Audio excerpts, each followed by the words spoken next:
歡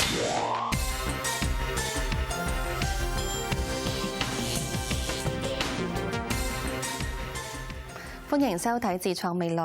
為推動房地產技術發展，香港房屋協會同埋數碼港合作成立房地產科技共享工作室，為初創企業提供概念認證同埋測試場地，聚焦利用人工智能、物聯網等嘅技術，解決物業管理同埋建築工地上嘅痛點，提升營運效率。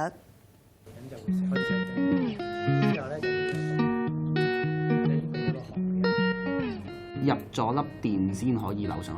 去，要入咗電子轉裝度。你幫我同我邊講多次？佢出面其他銷係點啊？佢哋係一定要個窿㗎，其他銷。我哋公司咧主要係一間消防科技嘅公司嚟嘅。我哋嘅目標就係點樣可以喺傳統嘅消防保護之上多一層守護線，令到一啲物業可以比傳統更加快咁樣知道火警嘅發生，去到做唔同嘅應變。黃浩然嘅初創公司研發嘅呢個偵測器，可以利用人工智能同物聯網等技術判斷火場嘅環境，以動態逃生指示牌引導最安全嘅逃生路線，提升火警時嘅疏散效率。我哋嘅動態逃生指示牌，佢可以根據當時火警發生嘅位置，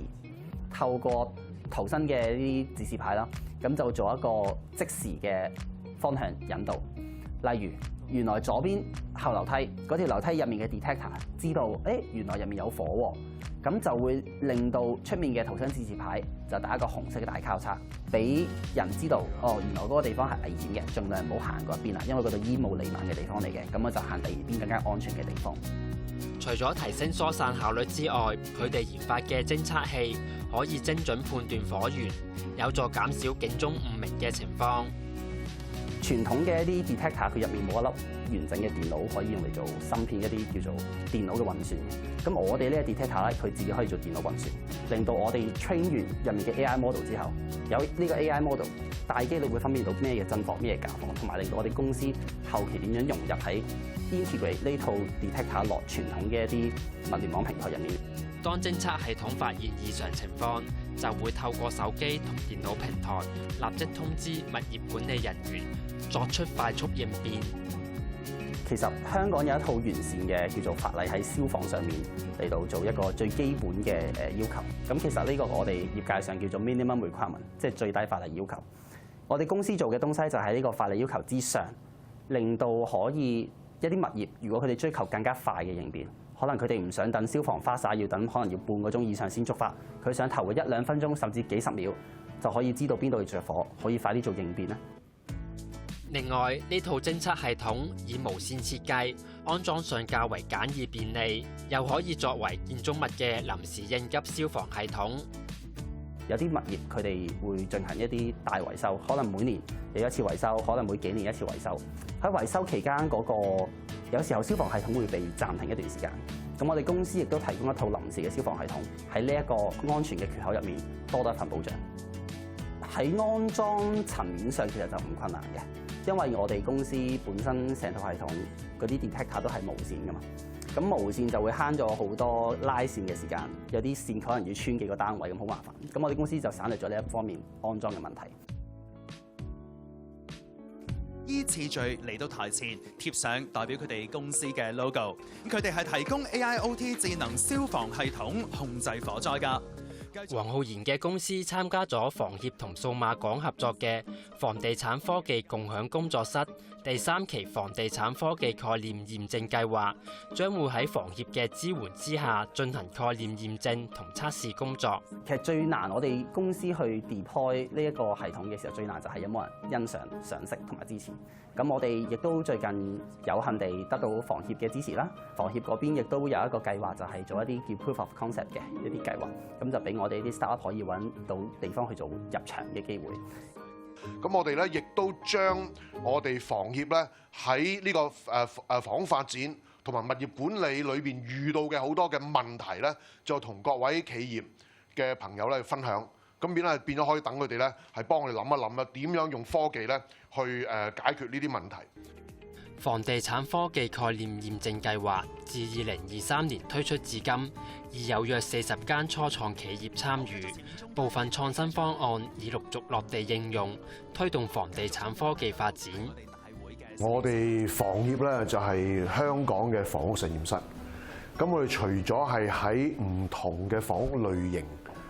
做一個實驗之外咧，其實我哋都睇到咧房地產嗰方面咧。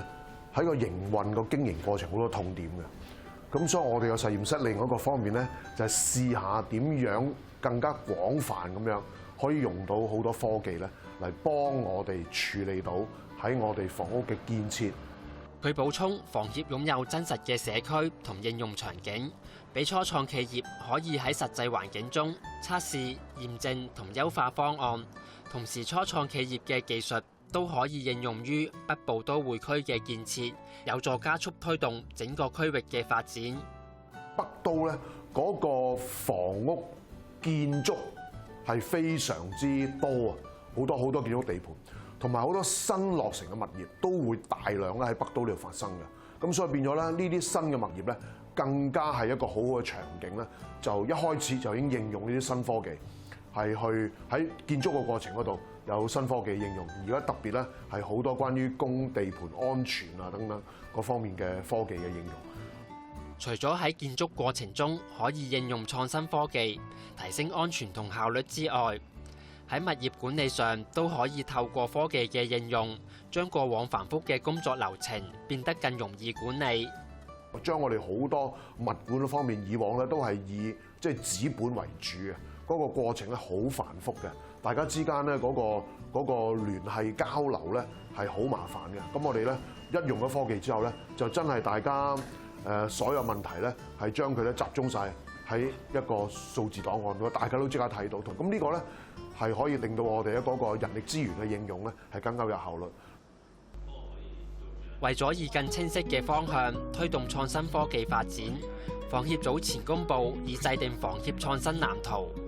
咁對於我哋嚟講，點解要做一個企業創新藍圖咧？其實我哋目標咧都係希望將我哋創新嘅工作再睇得長遠一啲，亦都將我哋做創新嘅工作更加有系統性、更加有具前瞻性，同埋更加可以可持續嘅。咁個係藍圖之下咧，其實我哋訂立咗有五大嘅發展範疇嘅，包括係一個叫做智慧房屋啦、智慧社區啦、智慧嘅營運啦、智慧生態啦，同埋智慧環境。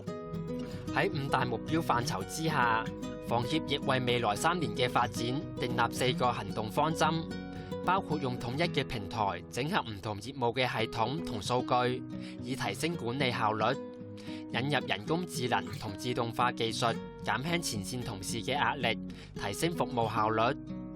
好多時我哋就係用科技，就希望提升效率。咁但係我哋好希望去提升到另外一個層次咧，其實就係去令到我哋嘅居民個幸福感更加增加。希望佢哋住得開心啲，住得安心啲，亦都住得方便啲。咁所以點解我哋會着重去揾啲方案，就係做一啲智慧屋邨管理啊，或者係去推出一啲App 啊，甚至係我哋去採用一啲樂齡科技咧。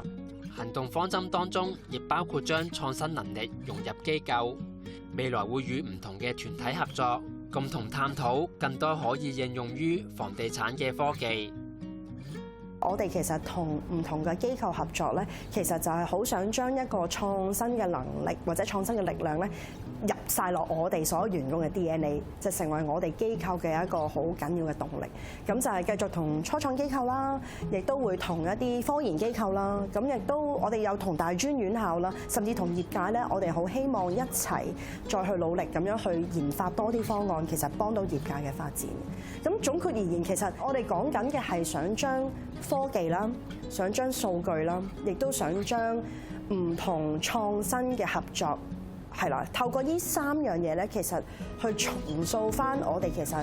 未來我哋成個房屋發展或者我哋嘅房屋管理嗰個模式應該係點樣？除咗係希望提升到我哋對居民個服務質素之外咧，最重要係希望提升到我哋自己機構啦，甚至成個業界嘅可持續發展咯。